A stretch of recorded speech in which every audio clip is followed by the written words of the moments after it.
bonjour à toutes et à tous ma team, j'espère que vous allez bien. Pour cette nouvelle vidéo, on se retrouve pour parler de la 21e et dernière étape de la Vuelta 2023 qui relie l'hippodrome de Zarzuela à la capitale de l'Espagne, Madrid, pour une étape de plaine, 101 km, étape assez courte, c'est comme l'arrivée traditionnelle aux Champs-Élysées pour le Tour de France. Donc voilà, étape parfaitement plate, aucune difficulté d'accorder pour les grimpeurs. Un sprint intermédiaire situé en plein milieu du parcours mais dans la ville de Madrid déjà. En fait, ça va être plusieurs boucles qui vont être réalisées dans la ville de Madrid. On peut toujours comparer ça à l'arrivée aux Champs-Élysées ou l'arrivée à Rome pour l'Italie. L'arrivée mythique des grands tours, c'est souvent dans la capitale. Donc là, normalement, on devrait assister au dernier sprint massif de cette Vuelta, donc pour cette dernière étape. Qu'est-ce qu'on peut dire de cette Vuelta? Hier, c'est Wout Poels qui s'est imposé pour une étape vallonnée devant Remco Evenepoel, des hommes qu'on a souvent vus à l'avant. Wout Poels qui méritait amplement cette victoire d'étape, lui qui a souvent et longtemps été à l'offensive et qui a été un des acteurs majeurs de cette Vuelta au niveau de la chasse des étapes. Au niveau du général, Sepp Kuss, sauf chute aujourd'hui, bien sûr, on ne lui souhaite pas, devrait s'imposer pour son premier grand tour, l'américain qui succédera, ça fait longtemps qu'un américain n'avait pas gagné sur la Vuelta et surtout sur un grand tour, donc Sepp Kuss pour la Jumbo-Visma, normalement va s'imposer pour cette Vuelta. Au niveau du général, il est 17 secondes devant Jonas Vingegaard, un coureur de son équipe, et 1,08 devant Primoz Roglic. C'est la première fois sur une saison que les trois grands tours sont remportés par la même écurie, c'est-à-dire Jumbo-Visma. Primoz Roglic s'était imposé sur le Giro en début de saison, Jonas Vingegaard s'est imposé sur le Tour de France et Sepp Kuss s'impose donc sur la Vuelta, lui qui a participé à tous les grands tours, Sepp Kuss en tant qu'équipier, en tant que lieutenant de montagne, et là il a été son lieutenant pour lui-même, il a été le plus fort de cette Vuelta. Sepp Kuss s'impose donc devant Vingegaard et Roglic, c'est assez impressionnant, triplé de Jumbo-Visma, il n'y aura que des Jumbo-Visma sur le podium du classement général du maillot rouge, c'est assez incroyable.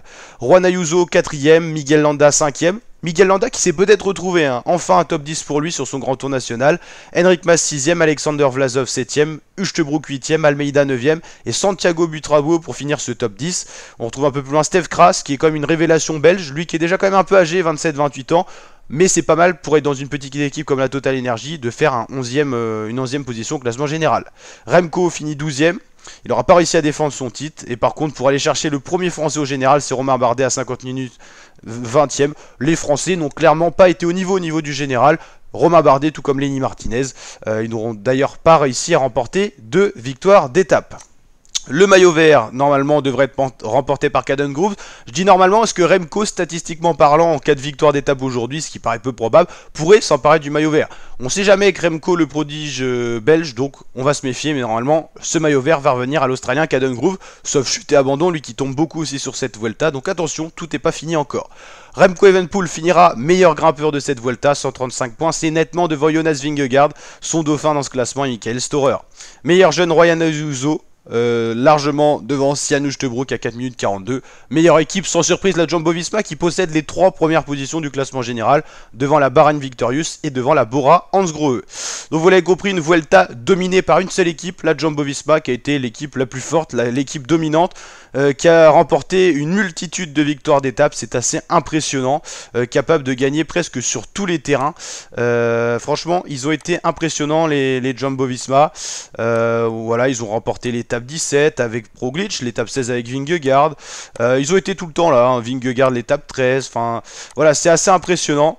Ils ont vraiment été très dominants. Primoz Roglic qui avait gagné son équipe, son étape plutôt. Enfin voilà, ils ont été présents et Remco Evenepoel lui qui a fait aussi une razzia de son côté. Donc c'était plutôt intéressant de voir Remco au final jouer les étapes. C'était sympa aussi. On l'a vu se livrer dans les échappées. C'est un Remco qu'on aime beaucoup à l'attaque. N'hésitez pas à liker la vidéo si elle vous a plu, à vous abonner, à activer la cloche et je vous dis à très bientôt pour de nouvelles vidéos la team. Ciao ciao.